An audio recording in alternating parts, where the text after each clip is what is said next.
Oi pessoal, tudo bem? Dani Romancini aqui com mais um vídeo novo para o nosso canal Finanças para Todos. Que bom que você está por aqui.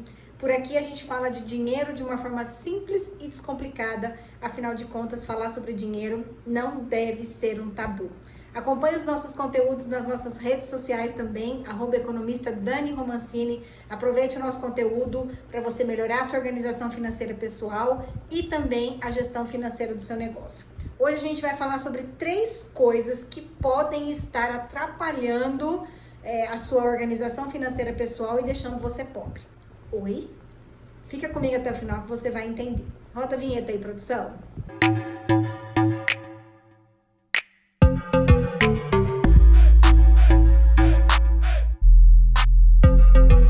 Pessoal, parece bobagem, né? Mas sabe quando você tem a sensação de que você faz e não sai do lugar? Que você levanta de manhã e pensa assim, hoje eu vou fazer um monte de coisas, tem um monte de coisas para fazer, termina o dia e você fica com aquela sensação assim, nossa, parece que eu não fiz nada. Vou direto ao ponto com vocês, porque o primeiro item que pode estar atrapalhando o seu sucesso, a sua liberdade financeira, pode ser perda de tempo, pessoal. Por isso que a gente já entrou com a primeira dica, né? Com o primeiro ponto. Você pode estar perdendo tempo. Olha que coisa interessante. Todo mundo tem 24 horas por dia para desenvolver as suas atividades, as suas tarefas diárias, cuidar de tudo que você tem que cuidar, seja do seu negócio ou da sua família, né? Por que tem gente que consegue ser muito produtiva e fazer um monte de coisas ao longo dessas 24 horas e outras nem tanto? Olha que coisa interessante, né? O tempo é uma coisa muito democrática. Todo mundo tem a mesma quantidade de horas por dia. O que você está fazendo com as suas 24 horas? Está aproveitando bem ou está ficando muito tempo com o celularzinho na mão, rolando, fazendo um stalk aí nas redes sociais?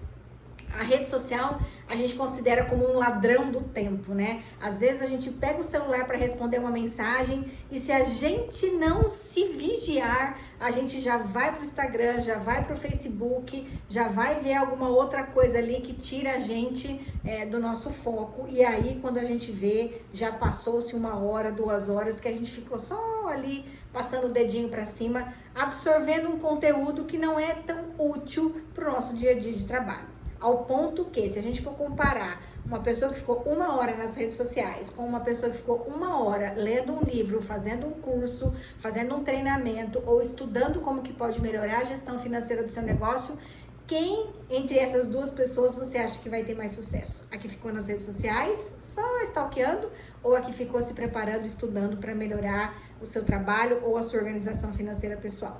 Com certeza, aquela que usou melhor o seu tempo. Então, presta atenção em como você está usando o seu tempo, né? E aí, emendando junto com essa questão de você administrar melhor o seu tempo, existem uma série de ferramentas que você pode usar. Se você se vê como uma pessoa que perde o foco com muita facilidade, você pode usar algumas técnicas, algumas ferramentas para melhorar essa gestão do seu tempo. Existe um método que chama método Pomodoro. É muito bacana, porque não sei se vocês já viram aqueles reloginhos que são os alarmes, né? E que você programa e ele vai rodando assim e ele apita, né? Ele toca um alarme, né? Para te mostrar que você tem que parar aquela atividade. O método Pomodoro funciona da seguinte maneira: você tem que desenvolver uma atividade durante 25 minutos. Não pode parar, não pode ir no banheiro, não pode tomar água, não pode conversar, não pode nada. Você tem que ficar focado durante 25 minutos naquela atividade que você se propôs a fazer. Aí vai apitar lá o seu alarme. Aí você vai ficar 5 minutos fazendo coisas aleatórias, respondendo WhatsApp, respondendo e-mail, conversando com quem você tiver que conversar aí na sua casa ou na sua empresa, e aí você vai voltar e você vai fazer mais um tempo de 25 minutos. Programa lá o seu Pomodoro, né, o seu alarme, para mais 25 minutos.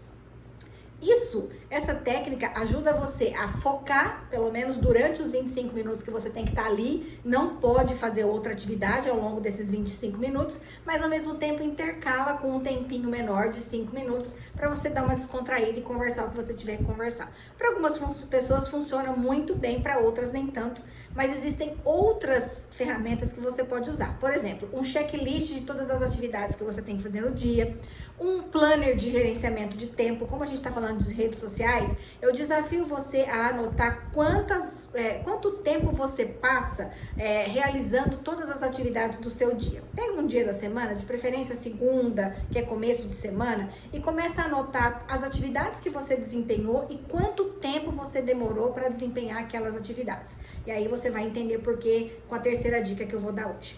Bom, usem e abusem de ferramentas, né? Existem algumas coisas que a gente precisa definir o que é prioridade, o que não é prioridade, o que é urgente, o que não é urgente.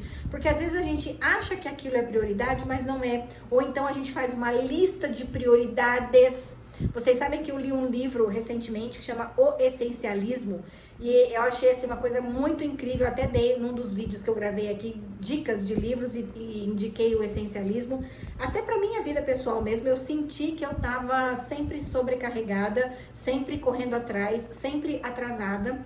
E eu comentei com um amigo meu que eu tava assim, nossa, eu tenho tanta coisa pra fazer, né? Parece que eu tô, né? Você tá meio assim, alvoroçada, né? E ele falou pra mim, Dani, você tem que definir o que é prioridade.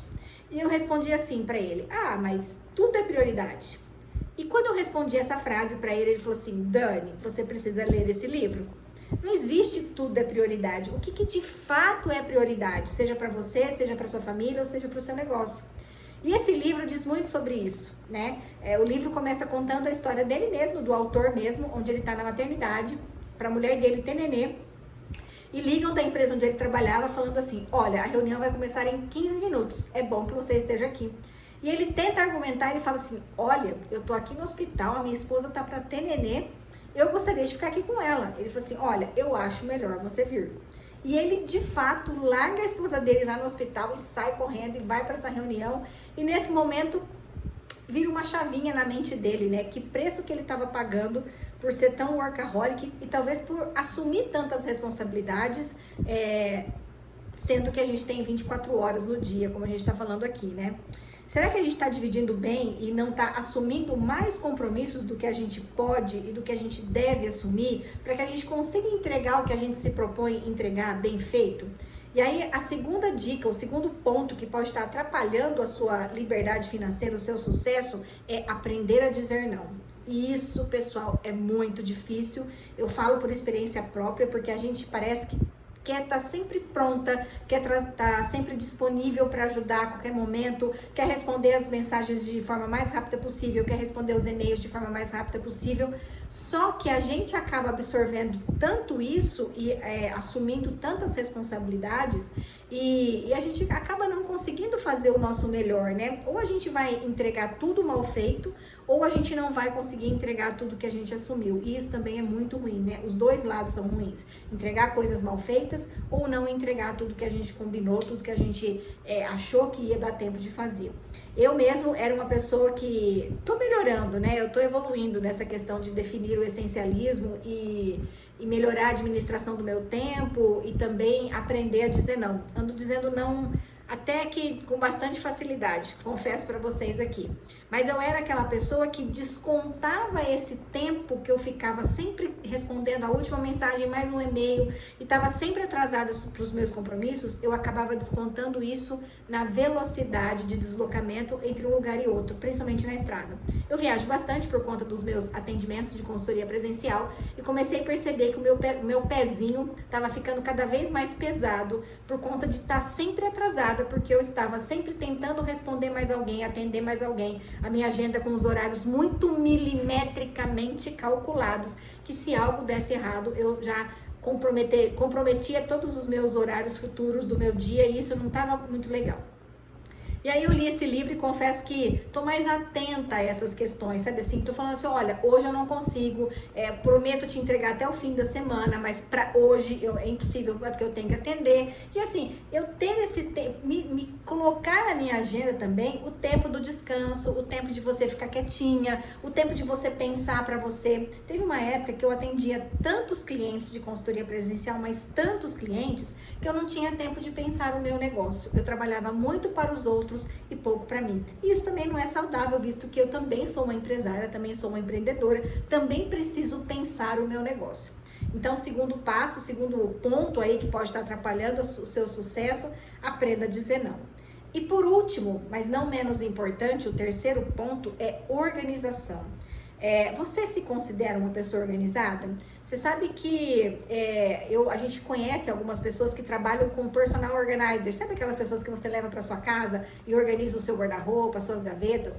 E elas têm uma frase que se você tem o seu guarda-roupa desorganizado, a sua gaveta desorganizada, toda a sua vida é desorganizada. E aquilo também me fez uma reflexão aqui, me chamou, me fez um convite a pensar. Fui olhar as minhas gavetas, os meus armários. Confesso que não sou um exemplo de organização assim com isso, mas eu consigo mostrar o meu guarda-roupa para vocês e tá tudo direitinho, os meus sapatos organizados, as minhas roupas organizadas. E é interessante isso, né? Porque a desorganização também toma o nosso tempo. Assim, a gente sempre está em contato com uma série de clientes, de pequenos empresários, e eles acham que ter um financeiro organizado no seu negócio, ou até mesmo na sua vida pessoal organizada, é perda de tempo. E sempre dizem assim: eu não tenho tempo de sentar para fazer planilha, eu não tenho tempo para ficar olhando os números do meu negócio. 2 erros muito importantes. Primeiro, goste você ou não de mexer com planilhas ou de olhar os números do seu negócio, a partir do momento que você decide ser empresário, de que você decide abrir um negócio, você tem que cuidar do financeiro da sua empresa. É obrigação. Afinal de contas, você de repente tem uma equipe, você vai envolvendo outras pessoas no seu processo de trabalho, né, da sua empresa. Então, é sua obrigação você olhar para o seu financeiro, mesmo que você não goste. E segundo, quando você é desorganizado, você acaba perdendo dinheiro e perdendo tempo. Afinal de contas, tempo é dinheiro, né? A gente acabou de falar isso aqui no nosso primeiro ponto. Então, o que você está fazendo sendo desorganizado, procurando, quanto tempo você perde? Procurando uma chave que você perdeu, procurando o boleto que vence hoje e você não sabe onde você colocou, procurando o comprovante que você precisa mandar para o fornecedor para provar que você pagou aquela conta e você não sabe onde você guardou. Então, não se engane, organização, se você é desorganizado, isso pode estar atrapalhando o seu sucesso financeiro. Vou resumir para vocês. Primeiro ponto, pessoal, é gerenciar o seu tempo, né? Não combater os ladrões do tempo e não ficar tanto tempo nas redes sociais, absorvendo um conteúdo improdutivo para vocês. Segundo ponto, aprenda a dizer não. Aprenda a assumir aquilo que você realmente vai conseguir executar da melhor maneira possível e programe esses outros pedidos aí das pessoas para datas que você vai conseguir entregar o trabalho de maneira tranquila e confortável. E por último, seja uma pessoa organizada, seja na sua vida pessoal ou na sua vida profissional. E tem mais, eu sempre digo que tudo que você é na sua vida pessoal, você carrega para o seu trabalho. Então, se você tem uma vida pessoal desorganizada, seja ela financeira ou de organização da sua casa mesmo, o seu negócio provavelmente vai ser reflexo daquilo que você é. Como é que tá o seu nível de organização aí? Conta para mim aqui nos comentários e eu vejo você no próximo vídeo.